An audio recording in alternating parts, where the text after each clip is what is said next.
Assalamualaikum warahmatullahi wabarakatuh.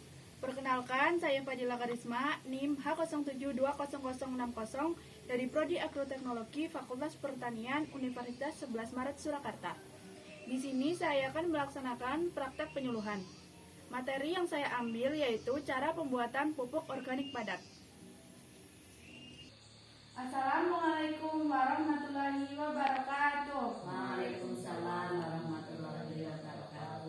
Perkenalkan, saya Fadila Karisma. Di sini saya akan memberikan sedikit penyuluhan tentang cara pembuatan pupuk organik padat. Apakah Bapak Ibu ada yang sudah tahu mengenai pupuk organik? Pupuk organik adalah pupuk yang berasal dari bahan organik. Ya, betul sekali ya. Terima kasih Ibu.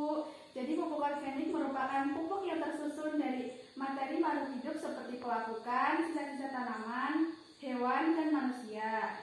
Nah, bahan organik itu merupakan sesuatu yang utuh, sebagian dari makhluk hidup, baik berupa kotoran maupun makhluk hidup sendiri yang sudah mati. Perombakan dari bahan organik oleh biota perombak akan menghasilkan humus yang akan menjadi bahan makanan bagi tanaman. Nah, pupuk organik itu bisa berbentuk padat dan cair. Pupuk organik itu yang biasa kita kenal itu ada 4. Yang pertama itu ada pupuk kandang. Bapak Ibu sudah sering kenal ya apa itu pupuk kandang. Jadi pupuk kandang itu merupakan pupuk yang berasal dari kotoran hewan. Hewannya itu biasanya bisa dari kambing, sapi, domba, atau ayam. Selain berbentuk padat, pupuk organik juga bisa berupa cair dari air kencing hewan itu sendiri. Pupuk organik ini mengandung unsur hara makro dan mikro. Selanjutnya yang kedua ada pupuk hijau. Pupuk hijau ini pupuk yang berasal dari tanaman atau sisa tanaman.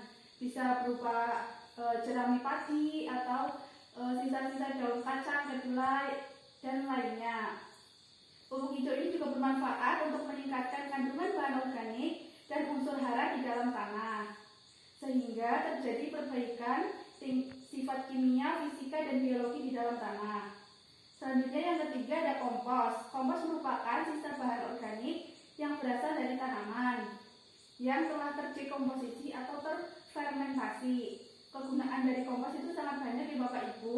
Yang pertama itu adalah memperbaiki struktur tanah, memperkuat daya agregasi tanah, dan juga meningkatkan daya tahan terhadap daya serap air. Selanjutnya yang keempat ada humus. Humus itu merupakan material organik yang berasal dari makhluk hidup atau sisa-sisa daun atau ranting-ranting yang telah membusuk.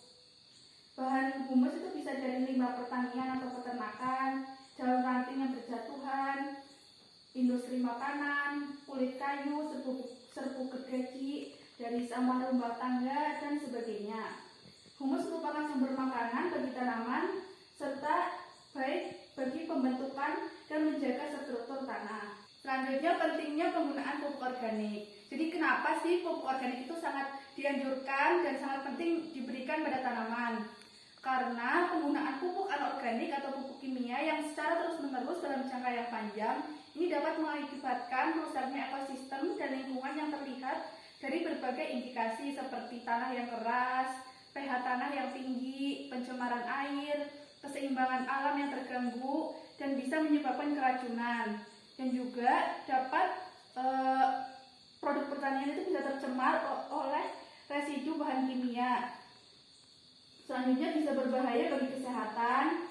Selanjutnya dapat memperburuk kondisi tanah yang akhirnya mengakibatkan kualitas produk pertanian itu akan menurun.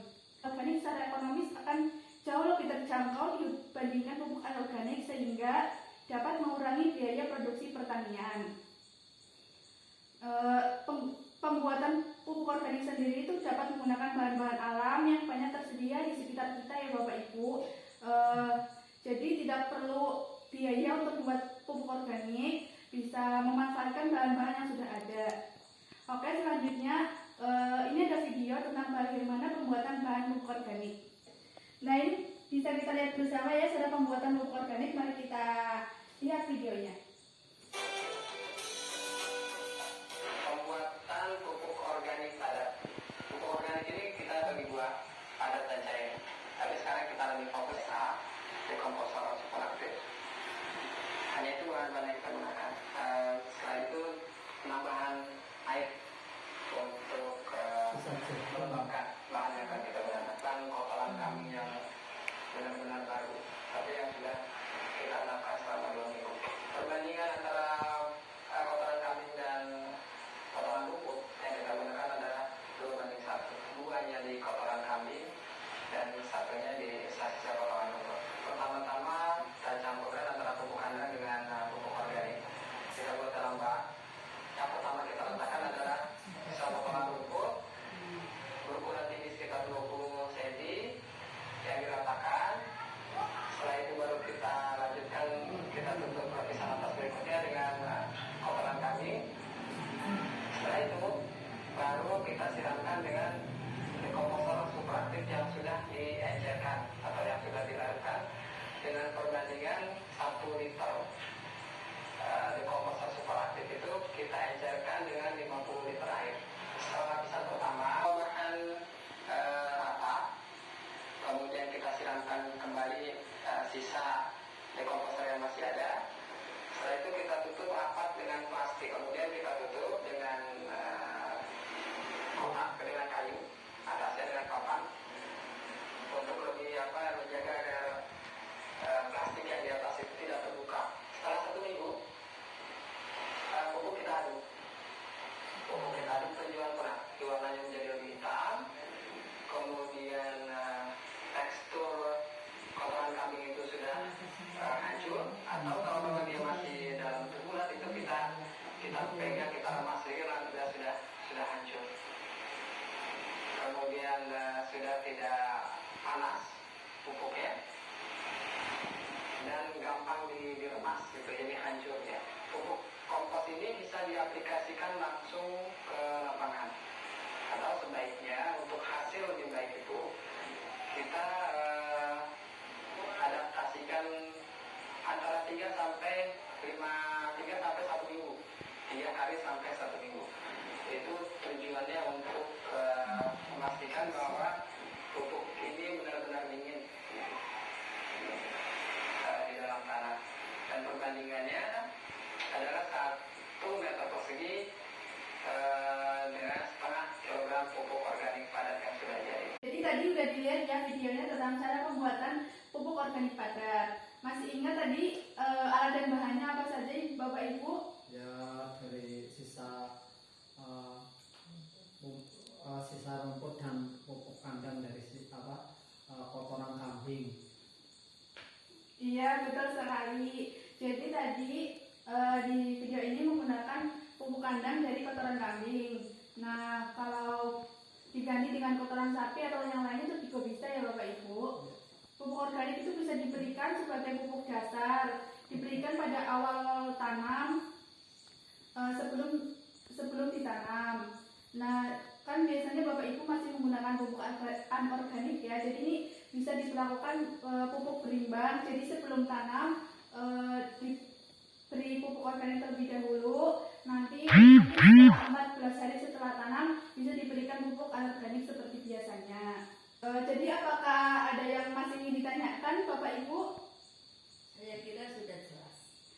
Oke, baik.